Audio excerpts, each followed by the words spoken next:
Jøra, you stand over High King Menno, the last king of Husar. And the city has been coming to life long before this, but now we are fully getting into the business hours of the day. You are still in the poorest district of the city, not that you know that, and you are drawing looks less than you would if there was a floating apparition cloak next to you, and certainly less since you are standing in this alleyway, but nevertheless, you are a very striking form. You are how many feet tall? Well, I originally said 8, and then you said 9, so I want to go with 9. I was like, it's 9 too much, and then you were like, you're like 9 feet, and I was like, all right, 9's enough. I guess you're 9 feet tall. Let's go. This is Conan. We're talking like the muscly sinews. And your rotting rags belie your just powerful statuesque form. Ma'at casually watches as people walk by a small footpad, cut purse, no more than probably 11, looks at you in the alleyway and then pretends not to notice, which is a useful survival skill in Baran Uwe. And Ma'at says, "You still garner some attention. I trust your judgment, Ma'at. Thy visage I may change. Do not make me look like that. No, it upset thee. I do not wish to upset thee. I should not like that." With my high perception, did I see anyone that looked happy?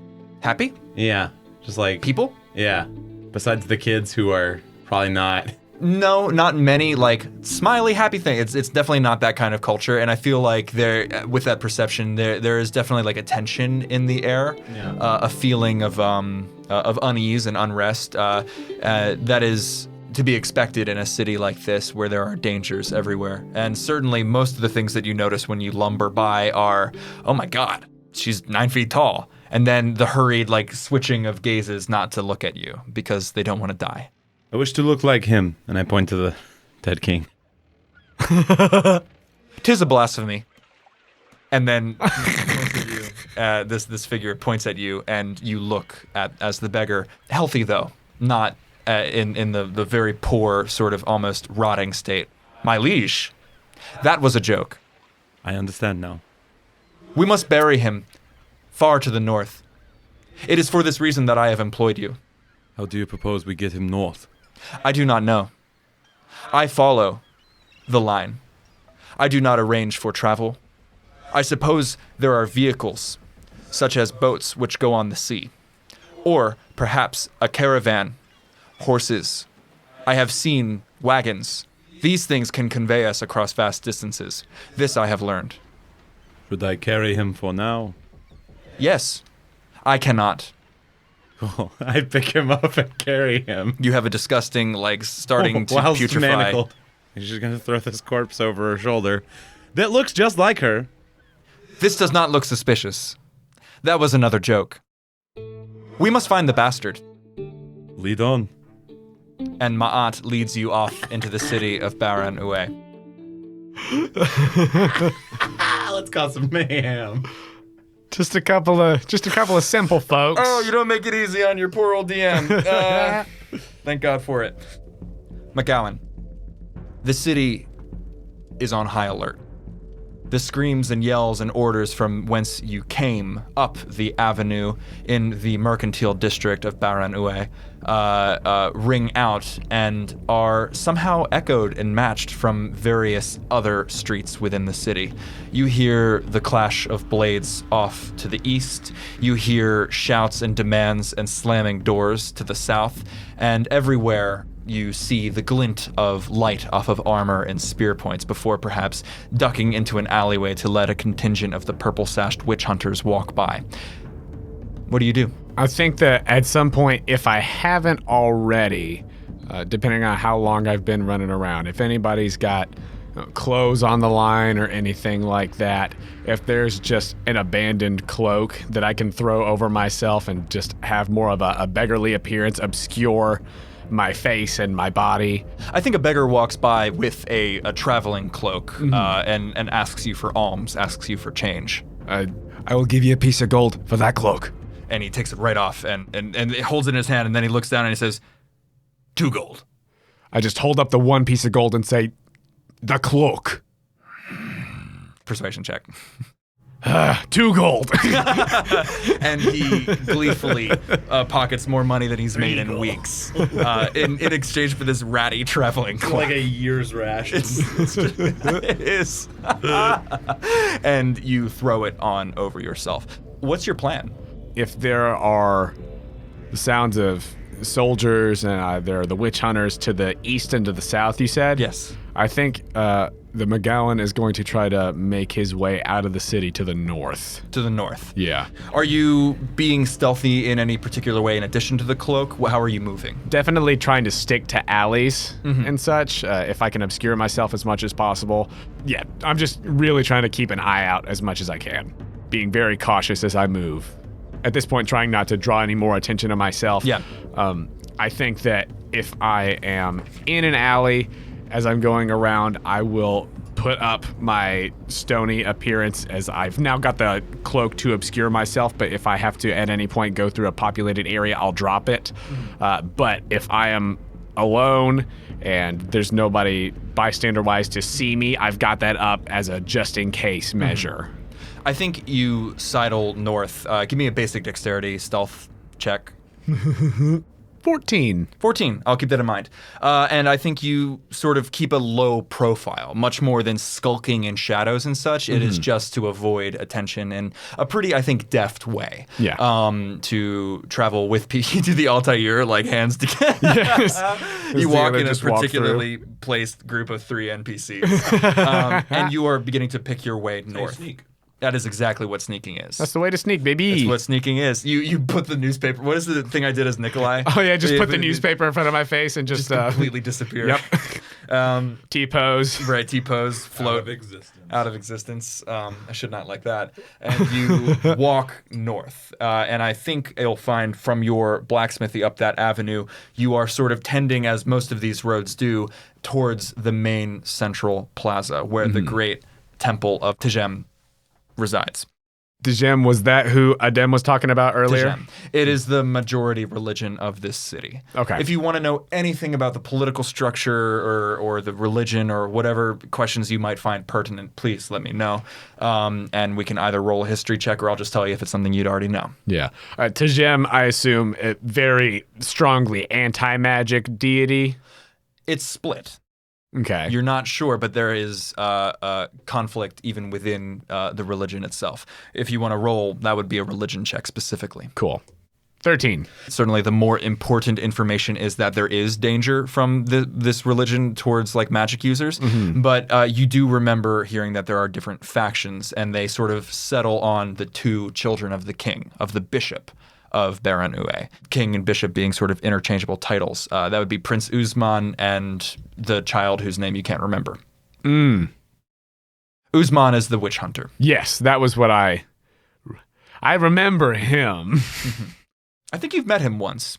He was in parade regalia, and you were at some sort of function where you just stood by as the king's train walked through and his 2 sons followed behind. So I'd probably crafted armor for some of the higher ups at the event. Certainly. Yeah. This is so like Persian/Babylonian, and I love it. That's exactly what I was going for. Hell sort yeah. of proto-Christianity, sort of proto-Judaism, and then with the mixtures of the Persian. Cool. Just knowing that then, so I, Jonah, have more of an idea of my surroundings and what we're doing. I definitely want to try to stay on the outskirts. Like, I don't want to bust through that big old square if I can help it, if there's a way around. Certainly. And as you approach up this avenue, you definitely hear the sounds of some sort of procession. Now it is not the sounds of armor and swords being drawn and clashes or shouting and orders being obeyed or disobeyed. It is certainly more the sound of stamping rhythmic marching and some sort of salute and then a call, a trumpet, and then another salute, and then the stamping and the marching. Some sort of procession is going on in the square itself. And as you elect to sort of find a route around it, you are drawn instead towards a sort of side, a plaza away from, and it is still within the mercantile district. We're getting more towards like the clothiers and the furriers and the sort of people that are responsible for non-armor based clothing. The furries. The furries. Yes. Do I have any other contacts within the city, people I'm familiar with, who I'm on good terms with in this area, or any that's on my trajectory out? I think you mentioned that there was a lady blacksmith that you enjoyed the company of from time to time. Aye, Rose. I think she is... Oh, my God. Rose, my God. You said it in the group chat. Do you want to go back to Jøra now? In a second. Yes, and I think you remember that she perhaps is along the way towards this area that you are, this bent that you were taking around. It is going to be even more out of the way to going north. Mm-hmm. You're definitely going now more west. Cool. I'm still on my regular trajectory, but just so I know if shit starts popping off and I feel like I need to divert or anything, I'm just having her place in mind as a sort of plan B. Certainly. Yeah. Back to Jøra, because you displeased me. It displeases. I think unless you decide to do something else, Ma'at is going to be leading you through the city on these winding, crazed, sort of jungled passageways. And you are garnering more and more looks and attention from people, especially as Ma'at is unable to pick up the ends of the chains. You just look like a very willing slave in these chains, carrying your dead twin through the streets after your very amiable slave master. Your very serene and calm slave master. Listen. I think it's going to take some sort of like performance check to keep up this facade. Unless you wanted to say listen and do something else. I don't think she would. I love it. Play that character, man. I think she's just following his lead. I think she thinks he knows what he's doing. Performance. Okay. 8. I think the dice are speaking to the truth of the story. I think so as well. It seems that way. My last 3 rolls have been shit, but I think they have been that way for a reason. It is getting on more towards noon as you are wending your way northways through the city after Ma'at, who at one point stops, reorients, and walks down a street that they were not intending to, it seems from their previous trajectory. And at a certain point, you are entering the more higher rent area. But people are wearing nicer clothes. There are armed guards walking around in metal and armor and shining chainmail with purple sashes. And you're getting a lot more looks. A lot more looks. And at a certain point, a guard with a short purple plume stops you and says, stops actually Ma'at, your master, and says, Talk to yourself, Joe. Talk to yourself. Oh, man. Go around, guard business in progress, go around. And Ma'at says, I should not like that. My business is over there. I must find the bastard. And the guard says, the bastard that killed my brother. Persuasion check. Yes. Let's go! Advantage because there's a dead body. I think that's more confusing. So Advantage because it looks just like me and I said brother. Natural one, baby. The dice dictate the story. I love this. What will you do with freedom? Time to cock it up? Just fuck it right up. I think this younger guard with this short plume, definitely not the full peacock feather, says, I don't care who your business is with. This is guard business. The man who killed your... Wait, drop that body. Put the body down. Fayal? And he calls over another guard. Cool. I think he brandishes his spear, putting it right down in the dirt, butt down, and doesn't look forward, just sort of waits as Ma'at serenely folds their fingers. And you place your identical twin down in the dirt. The flies and the smell is really something. It's not Weekend at Bernie's? This is a dead beggar that has been sitting out. And furthermore... But under oranges. Do you still have your orange? Yeah. It doesn't matter. I think she does. It's just sort of tucked somewhere. Citrusy notes to this corpse. I think Fayal comes over. What is it? Your brother, you say? This is your brother. Aye, he's my brother. Your brother. Aye. Your twin brother? Aye. Persuasion check. It was already a 1, but... Hey! That's a 20. You're kidding me. This is 17 plus 3. The thing... Oh, God damn it. It was just like, oh, we just needed to say it was his twin. Oh, okay. Oh. The moment of uncanniness passes over this guard. And then I think he buys it. And he says, never mind, Fayal. And he says, It's a fucking busy day. it's a busy day. But they definitely, I'll say that they seem to be on the alert. They turn back to Ma'at and say, you cannot pass through, but Ma'at is already walking past. I think this is going to be that one that I'm passing. And the guard instantly bars with a rifle butt to the chest, and it passes directly through Ma'at's chest. Oh. And the guard, just in shock, drops his weapon and begins to holler, "Witches! A witch! Witchcraft!" And all of a sudden, we are in some sort of fight. Okay. Oh my god. Roll for initiative. Amazing. That's a 5. My brother's dead. I am not associated with this person. First in the order, Ma'at, who I think did not notice the rifle butt pass through their chest, who continues to walk down the alleyway into the mercantile district, puzzled at the shouts of the guards, looking over their shoulder, fingers steepled, and continues to walk down and turn around as if waiting for you. Next in the order is these 2 guards, and one of them is going to scramble closer to Ma'at, spear outstretched, ready to stab at if there's another movement. And the second guard is going to hold you on point with the spear. They're both holding actions, essentially.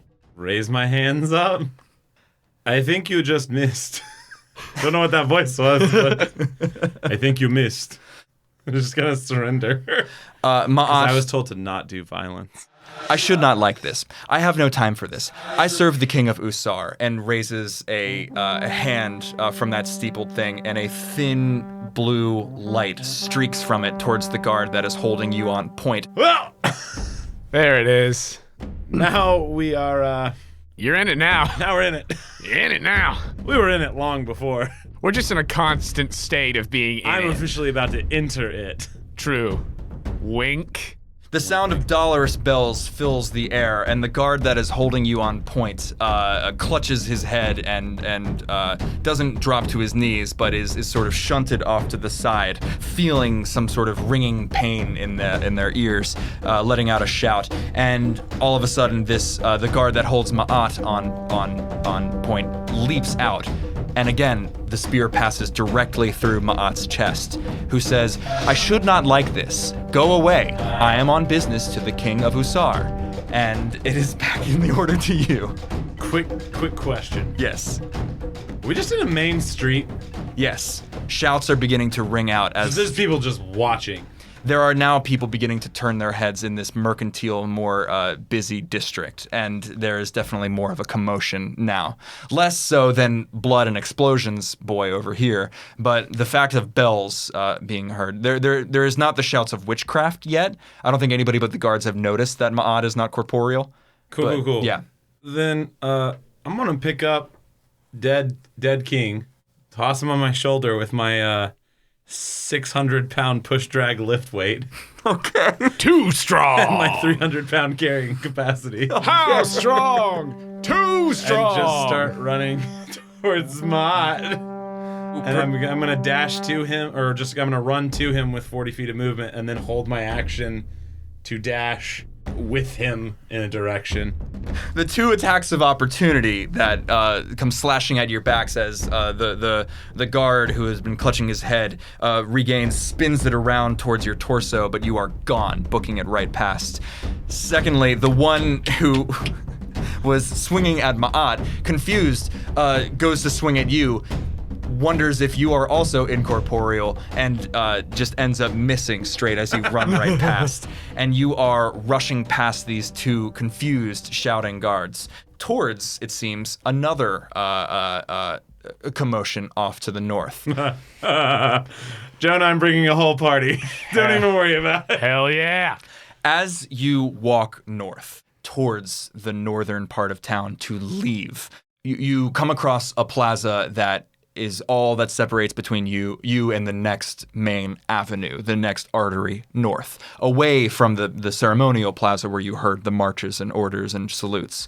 And here, there is a sound of commotion as there are multiple groups of guards smashing against wooden doors, trying to kick people down and pull people out.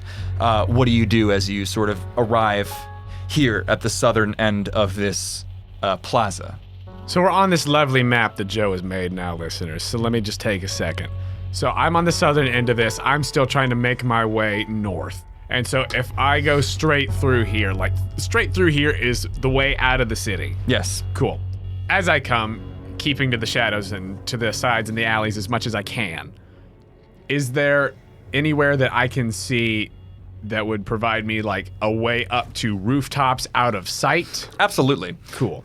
So there is a carpet stand here. It's wares being slowly and subtly Indiana pushed Jones? to the side. Yeah, pushed to the side as this wary shopkeeper is watching 2 guards to the northern side of the street and 2 guards to the southern side of the street, trying to bust their way into houses, rapping with warrants outraised. It is smaller than and shorter than the buildings that are directly next to it. So you could technically try to climb onto the carpet stand and then from there leap to the building and pull yourself up. There are various decorative crenellations and parts of these buildings as we are in the mercantile district. The size differential between like the top of this carpet cart and the roofs. I, the short dwarf, could still get up this. Not to the roof, but you could leap to a ledge, a window ledge that has been carved into the crenellation of this market square building. You would be about halfway up if you leapt from carpet stand to building. Cool. And then there's another place for me to be able to try to climb up It from. would require like an active athleticism. Are the buildings made of like a stone, an earthy material, clay? Like Yeah, I imagine the nicer ones are made out of carved sandstone or even in the very nicest ones, wood. But mostly it is a stone or a stucco material. Cool. I want to, if that's the case, go around to the backside of this carpet cart, trying to stay out of sight of any of these guards, and try to climb up. Great. I think you can make it to the carpet cart and pull yourself up on top of it without any particular rolls. You now stand atop it, and it is a bit of a daunting jump to get to the building to its side. Go ahead and make an athletics roll to jump. I'm going to jump, and if this is a earthen building that I am jumping into, stucco. then I'm going to like be prepared to, if I am about to beef it, like I'm going to grab in it and try to like mold earth to like dig my hands I love into that. it to get a handhold. Yeah, let's see.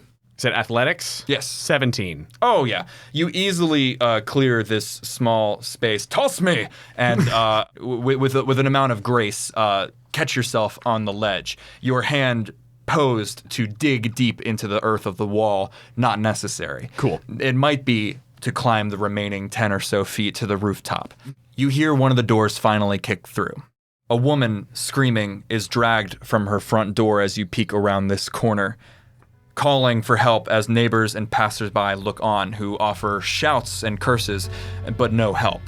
As the purple-sashed soldiers call for gags and chains, calling witch, witch, sorceress, witch.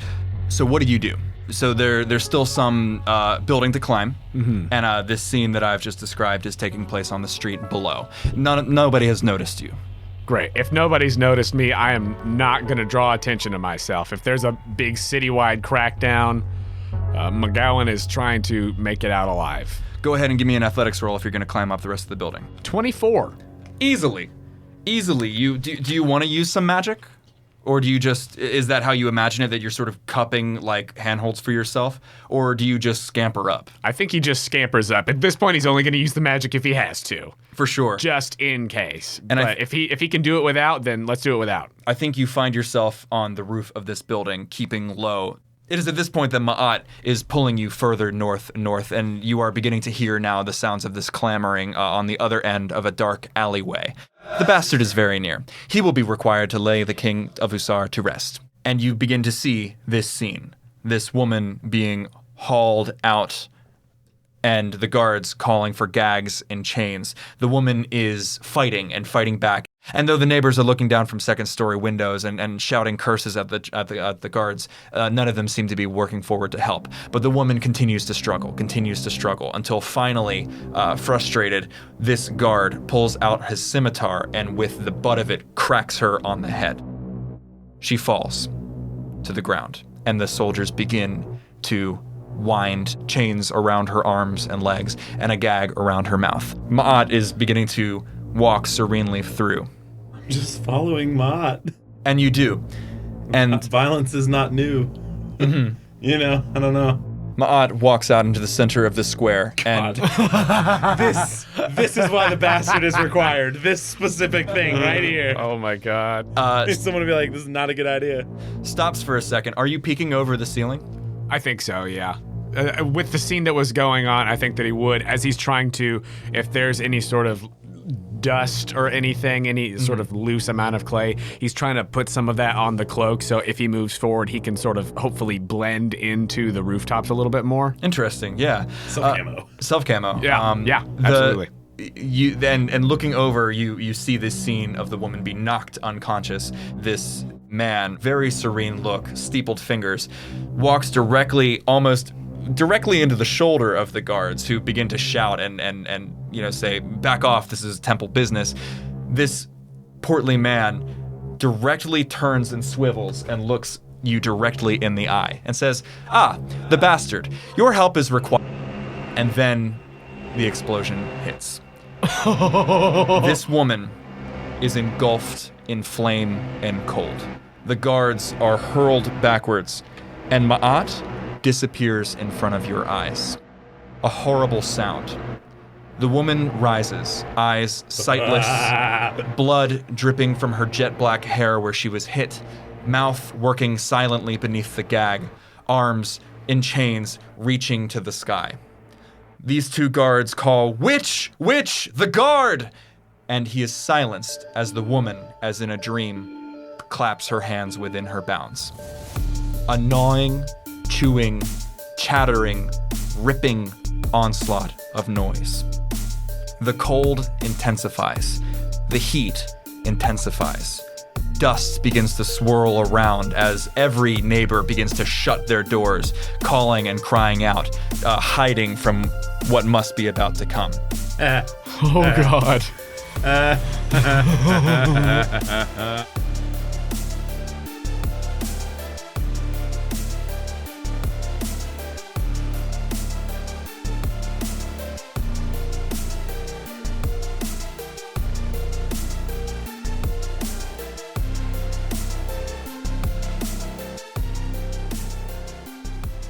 Hello friends, Jonah here to say thank you for listening to this episode of Bound. I'd like to take a moment to tell you about our amazing partner, Dice Envy. I got to use my new metal dice the last time we recorded Bound, and man, it feels so good to play a dwarven blacksmith and have those hefty polyhedrons in hand. If you're looking to add to your dice hoard, you can get 10% off of your purchase at Dice Envy by going to diceenvy.com/questco or by using promo code QuestCo at checkout. That's QUESTCO for 10% off of your entire order. I've seen that there have been some folks using our code. Thank you so much. That really helps us out. And when you get those dice, or if you've got them already, go on and send us some pics. We would love to see what you get.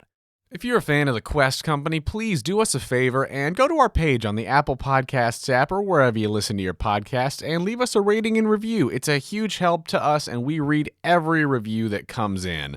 And if you really love what we do here at the Quest Company and you want to take the next step in supporting us, please consider becoming a Patreon subscriber. For as little as $2 a month, you can help us with necessary expenses, help us continue to improve the quality of the show, and get access to exclusive content and patron rewards. If you'd like to give us that support, you could do so at patreon.com/questcompanypodcast. You can find the link to the Patreon on our website, questcompanypodcast.com.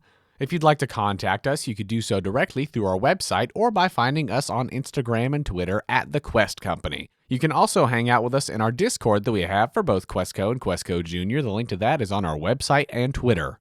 I'd like to thank Joe Leitess for running the game and editing this episode, along with all the artists whose music is featured in it. Thank you to Aakash Gandhi for the song Eyes of Glory. Thanks to Kai Engel for the song Disciples of Steel. Thank you to Blue Dot Sessions for the song Ultima Thule. Thank you to JVNA for the song Demon. Thank you to Daniel Birch for the song Danger Drone. Thank you to Cryosyncopy for the song The Other Side. Thanks to Hudson for the song Foreboding Times. Thank you to Doug Maxwell for the song Tribal War Council, SYBS for the song Tribal Affair, ROZKOL for the song Come and Get Me, and Keosz for the song The Charon. Ambient sound by tabletopaudio.com.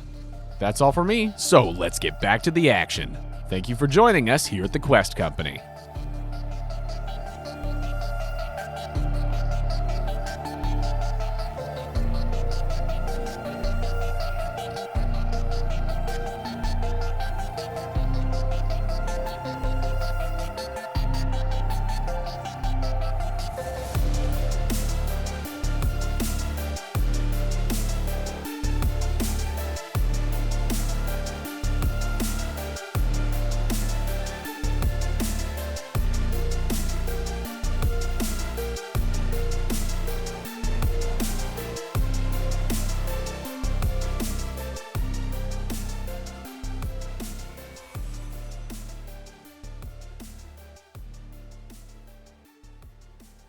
Six small figures are surrounding the woman who levitates above the dirt and the blood and the sand below her. One is a shifting figure of smoke from a billowing fire. Another one of black rock rippling with blood-red heat, dropping magma which sizzles into the sand below. One is a miniature sandstorm and is the cause of this sort of whipping of dust in this plaza. One of them is a dripping figure coated in sludge, and the last is a skeletal, delicate-looking, icy, snowy white. They ring around the woman, and for a second they are calm and staring directly at her, and then as though a spell breaks, she slumps to the ground, and these six things remain. Roll for initiative. Oh boy. Oh shit. Wasted that natural 20. Did you natural 20 on that? Yes, on initiative. Yeah, hell yeah, though. MacGowan. Oh shit, that was a real one. Oh, okay. And I think that he probably had taken down his stony appearance because he was in a heavily populated area. So he's going to put that back up before he does anything else and, equip. Well, I guess he wouldn't really be able to equip the axe and the shield and then climb down. So he'll do that and then start making his way down. The fast way or the athletics check way? Do the athletics check way. 23. Excellent. I think you hop down with minimal effort. Now that I'm down there, ready my shield and my axe in just a defensive position, backed Excellent. up against this building. Backed up against this building. I have a question. Yes. Does Jøra still look like the king? No. Hell yeah. As soon as this Let's go, I figure didn't want to. disappears, Jøra in all of her glory flickers back into existence. That's a large woman. Jøra, what do you do?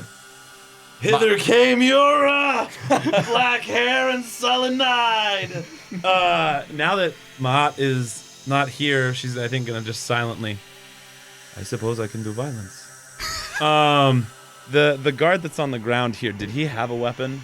That one was occupied with tying up. His spear lies on the ground next to him. He has chains in his hands as he rolls. I think it. But so I could conceivably get to his spear? Yes. 15, 20, 25, 30. Pick up a spear there. You are armed with a spear. Yeah, I believe let's it's go. 1d6 one-handed, 1d8 two-handed. And it's ranged as well. I am looting. There you go. Welcome to the club. Never out of necessity, Jonah. Cool. Well, then I'm gonna just pick that up, and my chains are just fucking loose. So whatever. Fucking metal. So I'm just gonna pull the spear over two-handed and jam it into the one next to me. Not the guard, the little boy dude next to me. Can I rage first? Bonus Yes. action rage. Yeah. There Sorry. it is. So I didn't want to forget. I would like to rage. you fly into a rage, and after saying, "Oh, I guess I could do violence," go to pick up a spear, and the sludge, this small creature of sludge just glorping and florping next to you, looks right up at you. Go ahead and give me a roll. Reckless attack, that's advantage. 19 plus 7. That is gonna hit. Plus 8. Holy shit. It's a D8, correct? That's what we said? It's a yes. D8. 11 points damage. Boom. I'm gonna make that second attack with it, just like a stab, and then just go for another like that, like that cool like cha with the spear. Yeah. Everybody knew what I was doing physically. Absolutely. On our podcast. In the meat space, we all know. A 19. Yeah, that's gonna hit. Damn it. 9 points of damage with the second one. Oh man. You stab it, I think, directly through the center, pull it out instantly and stab it through the throat. And both entry wounds just sort of belching that ugly, oil, dark mud slick. That is going to be your turn as this thing sort of gurbles up at you. These two guards, let's find out what they do. I have your spear, homie. No, these two. Oh! So there's another two that have just sort of been watching in horror, shouting, which, the guard. Guess who's not using magic? They both passed their checks and are going to run towards this, one to that and one to this. Now, which two element ones are these guys? That one is the sort of one that looks like lava and magma peeking through dark stone, and this one here is made of just billowing black smoke with an orange ember center. Cool. That's a natural one, and that second one is gonna hit. Okay, so the one going after the smoke is going to bring his spear directly through, almost emboldened by your charge, and try to run it through the center. And the smoke around this thing, this chittering imp, this sort of laughing hyena, hysterical imp, the smoke darkens for a second, and he just begins to thrust wildly into it. And suddenly it is on him. And it is on his chest, pushing him to the ground. Oof. You begin to hear screams and chokes as this smoke begins to envelop through his nostrils and throat. The one that looks like a lava rock, just bleeding through with that orange through those craggy rocks, is going to take a spear and it chips actually up against the shoulder of this little thing, and it begins to robotically move as its mouth opens in a silent yell of pain. And that brings us right to these things. This smoke thing, sitting on top of the chest of this guard. You see it rear back in its smoke cloud, and then the smoke darkens, and there's a sound of as it begins to rip and tear at this guard. That is going to hit. And you begin to hear the choking screams of this guard and the sounds of just tearing and chewing and slashing. And this magma is going to move right here, inhale, and with a sound like toothpaste being squeezed from the biggest molten lava toothpaste tube. A yogurt go-gurt, gotta have my yogurt. Blast. You hate to see that. You hate to see that go-gurt. Of fire blasts forward in a 15-foot cone, setting fire to this cart, to the doorway. I could use that cart. And everybody inside of that has to make a dexterity check. That guy's down on the ground. I think he has disadvantage. I can see this, correct? Yes. Cool advantage. Danger sense. Barbarian danger yeah. sense. 17. You pass. You take 5 points of fire damage. Halved. Bear totem. Maybe. Yeah, halved. This guard does not do so well. What, are we saying that that's 3, right? You round up? Yeah. God damn it. I just realized you're a barbarian. A bearbarian. Barbarian. Has nothing to do with bears. Nope, certainly. What does it look like when you rage? Is it just pure human, like, killing I have machine? bandages on, so nothing different. Oh. I think just, like, yoked out more. Fuck yeah. Right, like... just that like we're vein just, like- sticking out. Yeah. This guard who chipped his spear against the magma-looking thing is just engulfed in flames, and he begins to scream and pat at his armor as he is catching fire. This creature of steam, with gouts and rivulets of steam pouring off it left and right, is going to focus its steam for a second around itself, and then you see it vibrate, and there are suddenly 3 of it in a concentric circle, and they begin to twirl and glisten and move in the noonday sunlight and drift over towards you, MacGowan. The 3 of them actually begin to dance around you, and oh my god. I don't like talking this much. Hell yeah. Okay. These 2, made of dust and ice, these 2 creatures enveloped in their various elements, zigzag crazily off to the 2nd floor of this building and this building respectively, breaking through windows, and you begin to hear shouts and screams from inside. Next in the order is MacGowan. Okay, so there's one that's just around me right now. Yes. Okay. There are 3 shifting shapes of this same thing, this rivulets of steam pouring off. Okay. And there are how many of these things total? 6? 6. MacGowan is going to survey the situation, see that these things are causing a whole big ruckus, and is going to attempt to slow them. Up to 6 creatures of your choice in a 40-foot cube within range. Each of them must succeed on a wisdom save or be affected for the duration. Awesome. So that would be the magma, the steam, the smoke, and the sludge one. Gotcha. Can I see either of the ones that like went in through windows or anything, or are they totally obscured? They smashed into buildings and are now obscured. Okay. That is going to be an 11 for all. Will not do it. Cool. So they are slowed. Yes, so all of the creatures that are affected have a -2 penalty to their AC and Dex saves. They cannot use reactions. Ooh. And on their turns, they can only use an action or a bonus action, not both. Interesting. If they attempt to cast spells with a casting time of 1 action, they have to do a little thing. I don't know if they're casting spells or not, but if they do, nice. we can get to that. Aren't they only allowed to take 1 attack, though, too? Yes, regardless of its abilities or magic items, it cannot make more than 1 melee or ranged attack during their turns.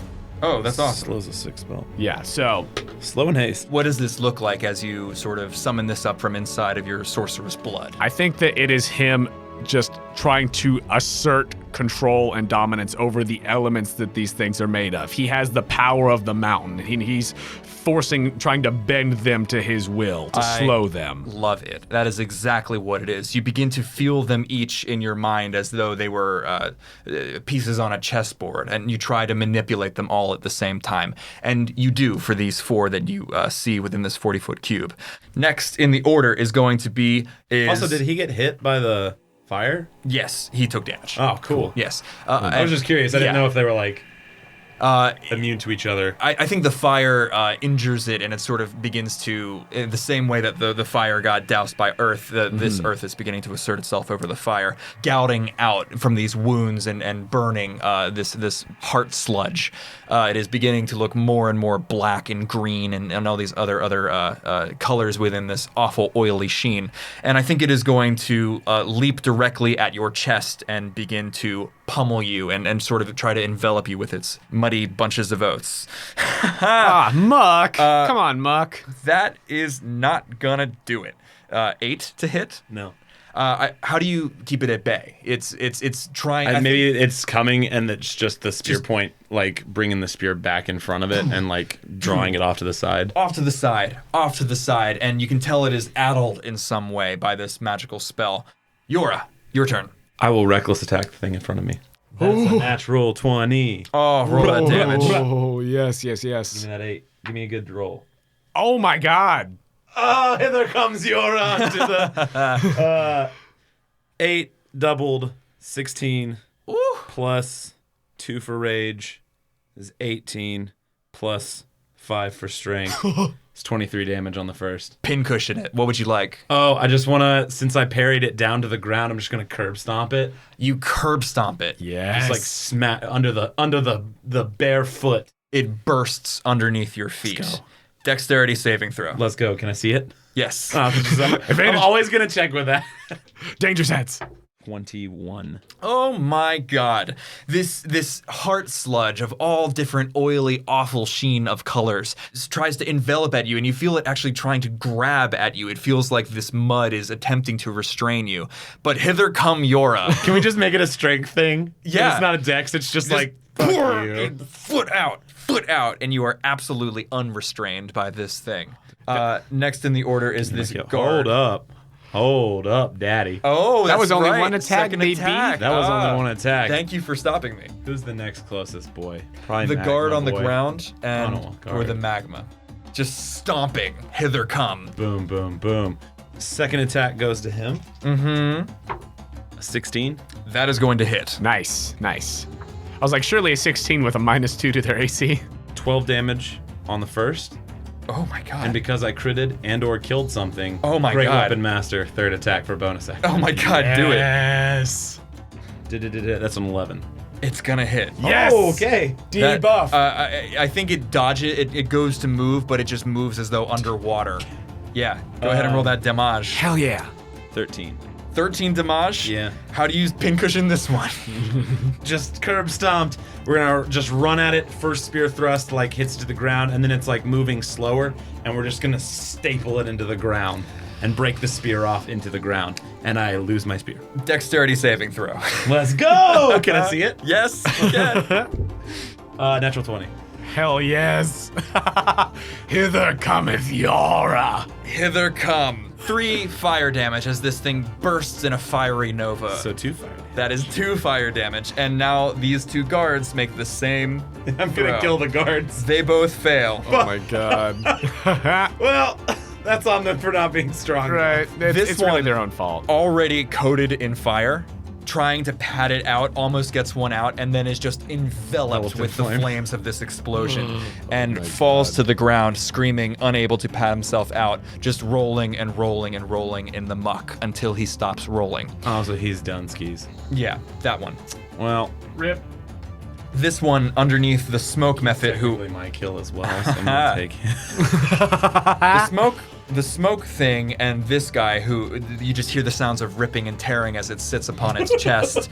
They are both enveloped in this flame, and then the screams of the man somehow take on a new, more fiery timbre, and But is not dead. not dead. Just sort of. Let's go! And it's difficult to tell as it is enveloped in this sort of smoke, but he is screaming on fire now, as well as screaming from being clawed and clawed and clawed and clawed and clawed. It's okay, Big Daddy. All of that to say. Next in the order is this guard who is going to hurl this thing off his chest and stand up, wildly stab, screaming, "Witchcraft! Witchcraft!" They're fucking stormtroopers. Oh my god. I think he tries. He tries to bull rush and actually sticks his spear into this storefront. Oh, I was hoping you were gonna say he was gonna stick it in me. Whoops. Not that was quite. gonna be an amazing. If it was a 1, yes, it was not. And he flailing in panic and fear and not trying to pat out the flames, just sort of screaming and flailing. And next in the order is that boy, the one that he threw off his chest. It leaps to the side as his spear slams into the storefront, and he is going to move here. Attack of opportunity. Absolutely. Yeah. Go ahead and roll from both, actually. 23 to hit. That's gonna hit. It's with my hands though, because I said I broke my spear off into the ground. Cool. Love it. Yeah, we're flavoring this. Yeah, motherfucker. I'm into it. I'm gonna burn through weapons so fast in this game. It's gonna be like Breath of the Wild up in here. You know it. All right, it's a D4. 5, 9, 11 points of damage. That is absolutely insane. With your hands. With your fucking bare hands. And additionally, the bravest guard ever, I need him to live. yanks his spear out of the wall and just with a death scream drives it directly into this thing's open mouth as it breathes in. Yeah. Dexterity saving throw, everybody. Okay. Can I see it? You can see Okay. Am I in the range of this? it. 15 foot. No. Cool. That is going 21. That is going to pass. Oh boy, this guy No. does not pass, No! and the smoke blasts into his eyes, and he is now blinded in addition to bleeding, in addition to extremely fucking frightened, and also So he's just uncomfortable. burning. Yeah, but he sort of tries to dig the spear into this thing's jaw even more. Next in the order is all of the other ones. This thing that goes around you, just sort of cackling and steaming around you, these multiple figures. Oh, you're still here. One to the left and then one to the right, as this thing is prancing around, giggling, but affected by your spell. And you feel all of a sudden a breath of air, and it is slamming forwards with claws outstretched. How do you block it or dodge it? If it's like jumping at me, I just bash it upwards into the air with my shield. Just Boom. Toonk. And with its flying speed, it is now directly above you, these three separate figures blurring around you. Let's see what these guys do. Ooh, okay. From this building, you hear a pained shriek and the sound of tinkling ice. From over here, you just hear the careening around within the second floor story of this building. And we are back up in the order to MacGowan. Great. Steam, smoke, ice, and that one was dust. All right. First things first, I'm going to deal with the one that's right next to me before I could deal with any that's in a house or anything. So I'm going to bring the axe up, and I'm going to attempt to hit the one that's flying over top of me. The steaming, cackling imp. The steaming, cackling one. If that guard's blinded, I'm going to try to use Green Flame Blade. Go ahead and roll. Unnatural 20. Hits. The flame spreads and hits an adjacent creature, so I don't know if that would affect one of these duplicates or not. I'm afraid I can't say. Okay. This is a cart full of lemons and other citrus, by the way. Oranges? Yeah. Nice. Yeah, and they look a lot shittier than the ones that you've seen on your desk. 16 from Green Flame Blade. 16 damage. You really fucking sock this guy. The cackling, hysterically gibbering thing that you've just punted up above your head with your shield. The green flames ripple down your battle axe, is it? Yes. And you choose correctly, slamming it into one of these three figures. It screams and writhes as green flames envelop its body. And where you would expect the flame to leap somewhere else, perhaps to another one of these figures, it doesn't. Okay. Oh, actually, it's slowed, so it would not get an attack of opportunity if I leave. Yes. So I am going to make my way into the house where the ice one is, that is closest by. You kick down the front door, and you are in the bottom. Yeah, I think it's a dye shop. Cool. And there are people cowering and holding like bloodied hands and holding bandages to themselves, shuttling away from the stairs which lead upstairs. Did it go up? Did it go up? Yes, yes, yes. Start running upstairs. And we'll say that's as far as you get. You're at the foot of the stairs. Cool. Next in the order, that would be Jøra. Cool. 5'10". And attempt to punch this creature recklessly. Love it. It's a 21. That's gonna hit. Nice. It's 11 points of damage. How do you kill this one? Hither come Jøra! Just sensing a theme. I don't know if you're down for this, but like I'll just throw it out there. Are you cool if I just palm its skull in my hand and drive it into this wall over here? Absolutely. Okay. So that's another 5. Just another feet of, 5. yeah. Boom.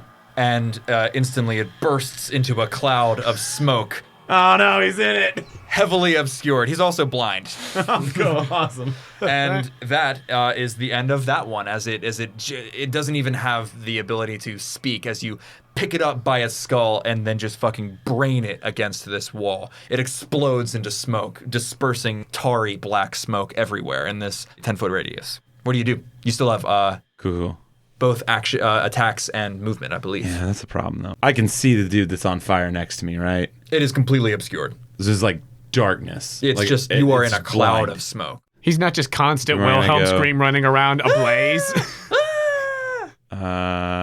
Shit. Speaking of which, found the Wilhelm scream in Lord of the Rings last night. 2 towers, Helm's Deep. It's in every one. Yeah. Yeah. I just saw that the other day, actually, like last week. 40. Does this guard have a weapon on the ground? Yeah, he has a spear. Cool. I'm gonna pick his spear up and throw it at the other one. God. Yes. Just like a homing missile of Like death. just javelin it. You use your free item interaction to pick up this spear, and hurl it at these glimmering 3 figures. Jøra finds a way. She does. 22. Yeah, that's gonna hit.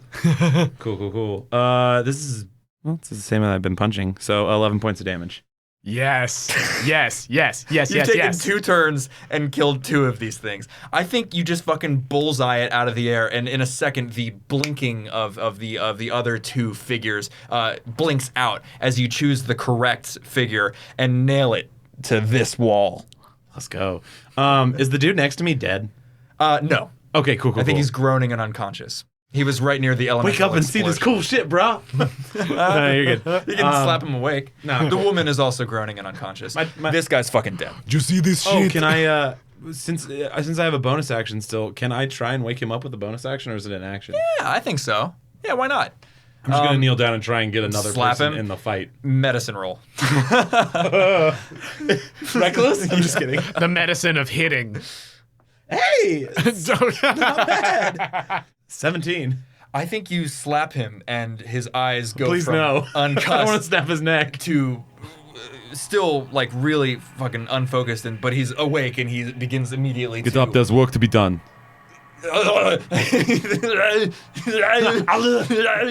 And he like throws up an arm against you and like is either scrabbling at you or pushing you off. He doesn't seem quite sure, but he is awake. Your spear's over there. Did the other one blow up? Oh, yes. As it gets pierced to the wall over here, you see it explode in a cloud of superheated steam. And the wall has to make a dexterity check. Auto fail. And fails. And Rip. the wall is in steam.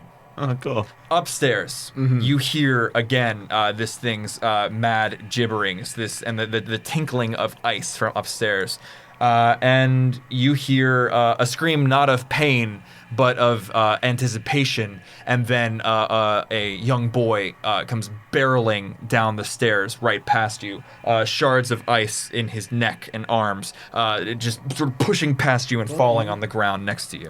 Damn. And similarly, sounds of chaos from that building across the street hear as that? well. I think so, yeah. The sounds of yells and smashing, and I think at one point a window breaks out from inside and just a gust of sand and dust pours out.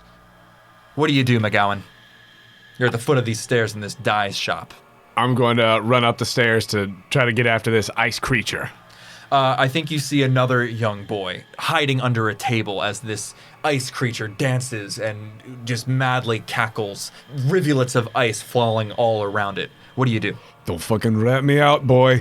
I'm going to charge forward and leap up at the ice creature. Bonus action, my axe is going to begin to glow with more of a soft yellow light before being enveloped once more in the green flame. And I'm going to use Branding Smite and attempt to hit it with Green Flame Blade. 15. That is going to hit. That is 17 points of damage total. Oh my god. Combined fire and radiant and weapon. I think you catch it as it is dancing from chair to chair, from table to table.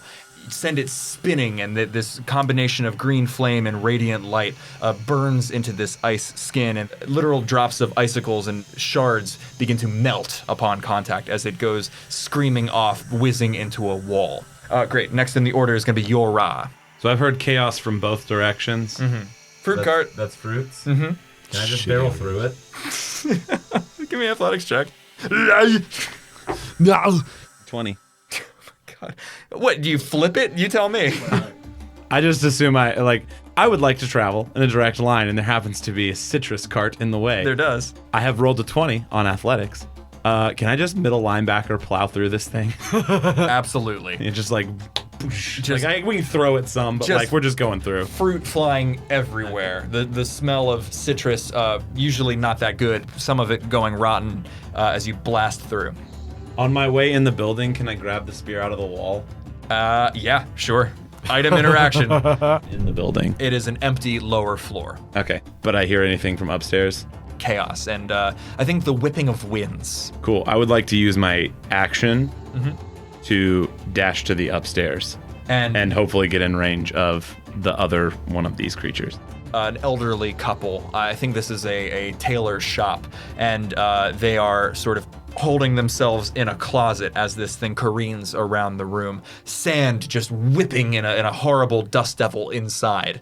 And I think papers and manuscripts and cloth is just whipping around in this dust devil as well. Next in the order is this guard, who I think is going to stagger out over here and fall down, clutching his throat and trying to hack out all the smoke that he's inhaled. Next in the order are these two things. First, the creature made of ice, this small imp, this devilish little fucker, is going to... I'll be real mean. Oh, no. So the boy is under the table. Good night. Oh, rip. So he will have advantage to avoid this. But this ice thing is going to breathe in and exhale a horrible, whistling, cold cone. Almost a cone of cold. Lordy. What do you roll as a dex saving throw? Lordy. Shield can't help me on that one. But that's not... A 17? That is going to make it. -1 got a 17? Damn, max damage. You take 4 points of damage as this cold just envelops you and shards of ice blast through and ricochet like bullets into this expensive dye shop. And the boy has tipped over the table he's on and takes half damage as well. Yes. Screaming as ice cuts rivulets through his shirt, his well-made shirt and his pants, and blood blossoms from and staining the white linen. But he continues to scream and is therefore little kid alive. that's gonna rat us out. Let's go. Next in the order is Sandboy, yes, who is going to do the exact same thing Let's go, hit me. at you. I'm begging. Dexterity saving throw. Keep this rage up. Natural 20. This blast of sand comes from this whirling dust devil, this dervish, and you throw up an arm, or you're so strong, your eyeballs are strong. I think she throws up an arm just to like cover her, like just avert the eyes really fast, and then when it's past, like she's dealt with a few of them using their little breathy bits. Yeah. So like when it's like, oh fuck no. And you do not take damage. Hell yeah. I also think she's just gonna start laughing. I think she's free. She is free. Like she's free and getting to do what she loves. She is a happy lady right now. And it is your turn. No, now it's back to MacGowan. It's directly in front of me now? Yeah. I'm gonna go for another green flame. Great. Give me a roll. 25. That's gonna hit. 13 points of damage. Oh my. Wait. Is it again with the radiant? No, it wasn't a blinding. It's smite. fire. That's right. Wait, no, what? The green flame. Green that's flame right. blade, so it's fire. The fire burns across this thing, and it was already very injured. Now it is truly hanging on for life as you are cutting away icicles and bits, and it is revealing that just this awful gray little body encased in ice, and it gurgles out at you, and like little shards of ice fly at you as you bring this battle axe through. I think you're pinning it to the wall. Yeah, with this. I think that it's been flying in the air, hovering above, and with the green flame blade, just the axe makes contact and it gets pinned to the wall, and I'm just up in its face like, you little bastard. And it is continuing to scrabble at you as it is pinned to the wall, just trying to reach its tiny little gray arms in this ice at your face. Just digging the axe in further and further. Is that your turn? Aye. Next in the order is Jøra. I would like to reckless attack Yep. this guy in front of me. With their spear. 17 plus 8. That's going to hit. I don't think you guys have missed once. 9 points of damage. Jam You it up. catch it in the air as it whizzes over a stool. And second attack. 24. Yes, Hit. obviously. And 10 points of damage on that one. Oh my god. So altogether, you brain it. Tell me how. Okay. This means this could actually maybe happen. So hold up. What, the full kill? Give me this guy real quick. You want to kill all of them? Ready? It's plausible. Let's see how this shit. happens. Ready? I'm gonna, if we catch it the first time and it falls to the ground, then I'm just gonna grab the stool and just mash it into it until it's done. Dexterity saving throw. Can I see it? Yes. You specifically can. That is a 21. And your eyes are too strong as this sand bursts out. They in just billows. It just fills this entire upper clothier's room. It is no more, having been beaten into dust. You said there's a window in the There's second a broken. floor. I was just thinking that. Can I see across the way into this room where this guy is? because it broke through a window as well. You leap out the window. Can I throw the spear at it? Spear is this 20-60 range. Uh-huh. So it'd be a disadvantage. Disadvantage. Go ahead and roll disadvantage. Even if it's reckless? No, that has to be melee. Reckless has to be I don't melee. think it is, but I will double check. I got it right in front of me, my dude. Melee weapon attack. Ah, okay, so it's damn. disadvantage. Yep. Damn. Dinkelberg. All right. Fuck, but yeah. Disadvantage. What if I recklessly do it while jumping out the window? No. Okay. I'm sorry.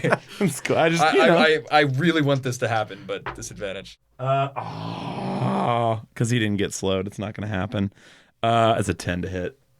It is not going to hit. I think it thuds into the wall directly above the two of you.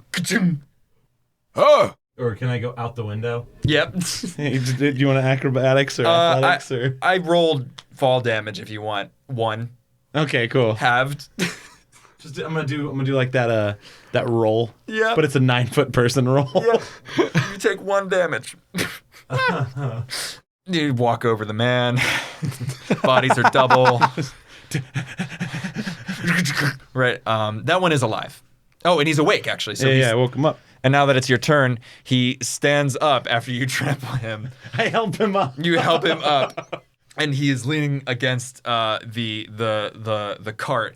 And It's not there anymore. That it's there. It's just in pieces. I'm devastating this map. Let's go. And he reaches for his spear, doesn't see it, pulls a knife out of his boot, and turns towards the woman. Next in the order is this guard who is, I think, going to continue to sit there and just think about his life. The blinded one? The blinded one. I think he's no longer blinded. Next in the order is this life might not be last for you. ice fucker. I think he is going to leap, try to like squirm out from you and get down on the ground, shuttle through your legs, provoking an attack of opportunity, clawing its way towards the boy. Cool. I'm going to attack it with Green Flame Blade because I have Warcaster. Ooh, as a reaction. Bop, bop. Oh shit, but it just scrambles away. You're kidding. I rolled a 2. The axe buries itself into the ground, the floor. This thing it buries its way into the floor, and the flame stays in the axe, and this thing begins to scrabble its way closer and closer to the boy, pushing its way past this table that the boy threw down, and it is going to bring one claw up. That's a 9 to hit. What is a commoner? 10. A 10. I think it's 10 Baseline. I think the boy brings a table leg around and smacks it off to the side. Yes, boy! Oh my god. And it is now MacGowan's turn as this ice thing is sort of scrabbled off to the side. Yeah, I get This thing has 1 fucking hit point. I get between the thing and the boy and I try to cleave it in twain. It's cleaved, I think. It's a 21 to hit. You kill it. I just, not even with flame this time, but just as it's scrambling around on the ground, I just bury the axe and it separates. Dexterity saving throw. And the boy makes 1 too. I'm between it and the boy. I don't know if that helps. Within a 5-foot radius. I miss.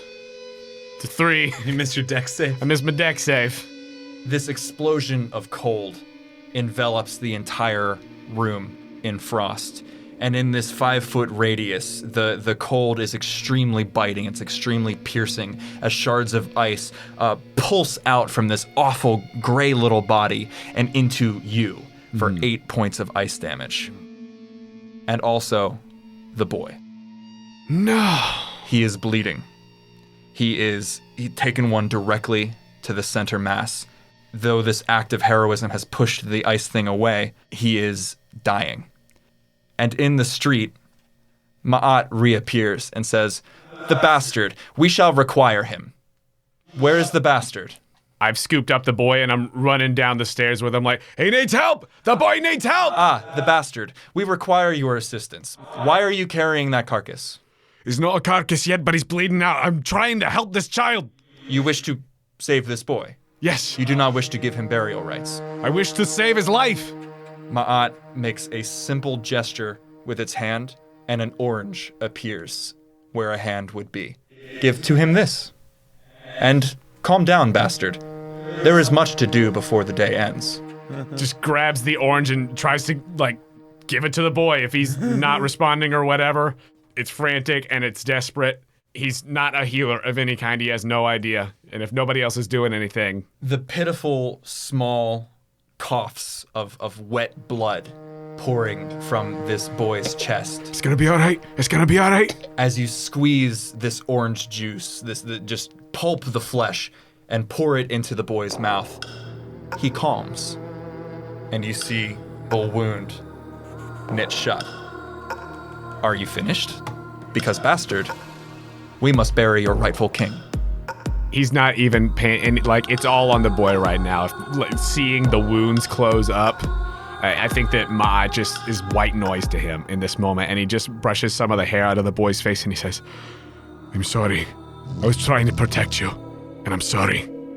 I must go now. And you lay the boy down.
Woo! I